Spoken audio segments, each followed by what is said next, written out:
That wasn't real. We were acting. We're rehearsing, Jonah. She's about to get burned. Oh, the heartbreak of Hollywood, the kind of story that makes you sit up and clutch your chest because it's too tragic, too unfair, and yet too real. Michelle Thomas, the girl whose radiant smile once melted America, the sweetheart who played Theo's girlfriend on The Cosby Show, the endlessly devoted Myra from Family Matters. She wasn't just an actress, she was a light, a star who shone brightly, beautifully, and then, just like that, was gone at only 30. Yes, 30. Too soon, too unexpected. And what makes it even more puzzling? Her funeral, quiet, private, almost secretive, and then the whispers started spreading like wildfire. Why wasn't the full Cosby Show cast there? Was it just bad timing? Or was there something deeper, darker, hidden behind the curtains that nobody dared to speak? Let's unravel this together, because Michelle's story is one filled with love, tragedy, mystery, and a legacy that refuses to fade. Michelle Doris Thomas entered this world on September 23, 1968 in Boston, Massachusetts. And honey, she was destined for the stage. It was written in her DNA. Her father, Dennis D.T. Thomas, a founding member of the legendary funk band Kool and the Gang. Yes, that Kool and the Gang, the geniuses behind Celebration and Get Down on It. Her mother, a stage actress. See the picture? Music,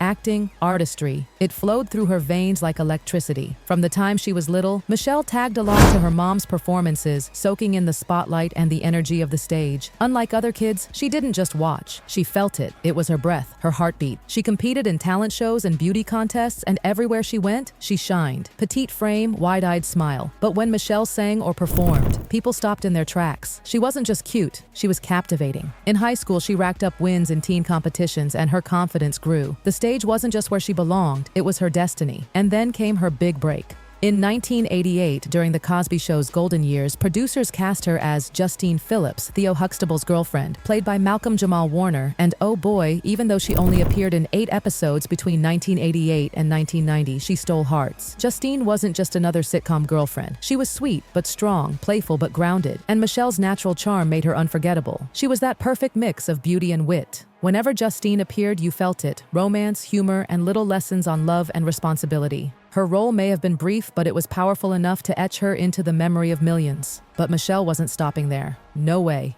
Next came the role that would forever cement her place in TV history, Myra Monkhouse on Family Matters. From 1993 to 1998, Michelle lit up 55 episodes as Steve Urkel's fiercely devoted girlfriend. And oh, Myra was something else. She was sweet, charming, but also relentless in her love. She wasn't the passive, sidelined female sitcom character we often saw. She was loud, passionate, and unashamed of how deeply she loved Steve. Fans adored her. They related to her jealousy, her stubbornness, and her unstoppable affection. Michelle made Myra iconic, one of the most beloved supporting characters of the 90s. But she didn't stop there. She moved into soap operas, joining The Young and the Restless in 1998 as Callie Rogers Stark, a driven, talented singer. The role was brief, but it earned her something major, a posthumous NAACP Image Award nomination. Sadly, by then, Michelle was already gone. Behind the camera, Michelle wasn't your typical Hollywood wild child. She lived with discipline, a vegetarian, a non-smoker, someone who valued her health and family deeply. Friends said she had this balance. She could dazzle under studio lights, then quietly return to her simple home life. That grounded nature made her beloved not just by fans, but by everyone who knew her personally. And then there was her love life. Oh yes, gossip time. Michelle and Malcolm Jamal Warner weren't just an on-screen couple. Their chemistry spilled off the set, and they dated in real life for years. Even after breaking up in 1994, their bond didn't end. Michelle's mother herself confirmed that Warner was Michelle's one true love, and his presence in her final moments proved just how deep that connection ran. But then came the cruel twist, the tragedy that no one could have predicted. In August 1997, at just 28 years old, Michelle was diagnosed with a rare and aggressive cancer, desmoplastic small round cell tumor.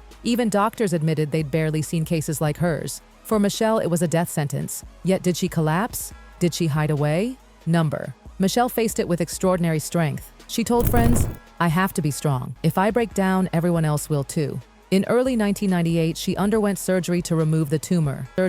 It weakened her, but she returned to acting, playing Callie Rogers Stark on The Young and the Restless. And here's the heartbreaking irony. Callie was a young, ambitious singer fighting for her dreams, mirroring Michelle's own resilience against her illness. But by October 1998, her health worsened. A second tumor appeared. Emergency surgery followed, but this time she lost most of her strength. Still, Michelle didn't give up. Even in the hospital, she decorated her room with Christmas ornaments, twinkling lights, and small gifts. She wanted visitors to feel joy, not pity. Nurses remembered her cracking jokes, smiling through the pain, pain and lifting their spirits. And then, December 23rd, 1998, just 2 days before Christmas, Michelle passed away in the arms of her mother, surrounded by close friends and, yes, Malcolm Jamal Warner, who rushed from Los Angeles to hold her hand at the end. Her mother later said, "Malcolm was the only true love of her life." That moment was fate's final gift. Michelle's death was like a thunderclap in Hollywood. No one saw it coming. She was young, glowing, and just hitting her stride. And suddenly, she was gone. The entertainment world froze. Fans of Family Matters felt like they had lost a piece of the show's very soul. Those who adored her on The Cosby Show remembered Justine, the girl who made Theo fall head over heels and couldn't stop replaying her sweet laugh in their minds. From People magazine to the New York Times, tributes poured in. But here's what stood out. The media didn't just focus on her death. They focused on how she lived. Articles described her as the actress who fought cancer with a smile. They talked about her decorating her hospital room with Christmas lights, making sure nobody left her bedside feeling gloomy. Can you imagine? A woman 2 days away from dying, still worrying about other people's happiness. That was Michelle Thomas. And yet, as her fans cried, another question lingered like a shadow.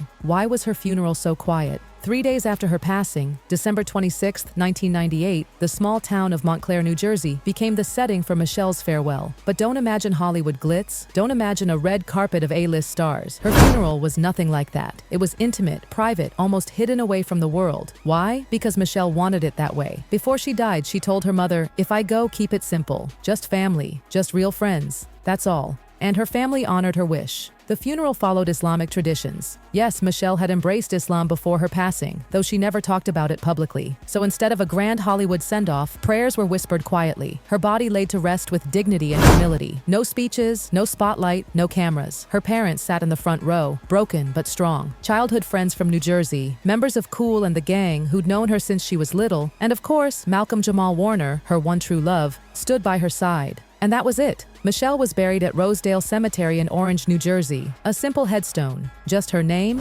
birth, and death date. No elaborate designs. But in that simplicity, something powerful. Because Michelle didn't need a marble monument. Her monument was already alive in the millions of hearts that loved her. And then came the whispers. Wait, where was the Cosby Show cast? Where were Felicia Rashad, Tempest Bledsoe, Keisha Knight Pulliam, Lisa Bonet, even Bill Cosby? Fans were puzzled. Outraged even. For a woman who had given her light to the show, why weren't her co-stars lined up at her funeral? Here's where the gossip turned into speculation. People wondered, was there drama? Was there tension? Was Michelle pushed aside? Did the cast abandon her? But dig deeper, and the truth paints a much more complicated, very human picture. First, the timing. Michelle died on December 23rd. Her funeral was December 26th, right in the middle of Christmas. And let's be real, Christmas is sacred in America. Families reunite, people travel cross-country, plans are made months ahead. Now imagine getting the heartbreaking news, booking a last-minute flight to New Jersey during the busiest travel season of the year, and arriving within 72 hours. Nearly impossible. Even if they wanted to come, logistics made it brutal. Some of them likely had family obligations locked in. Others may have been in different states. Fans saw absence, but behind the scenes, it was simply reality. Second, Michelle's choice of funeral. An Islamic service is deeply private, meant for family and very close friends. It happens quickly, often within 24 hours, and doesn't follow the showy public rituals Hollywood is used to. No cameras, no dramatic eulogies, no big guest list. Michelle's family respected her wishes, which meant the Cosby cast, most of whom weren't closely tied to her in later years, weren't invited.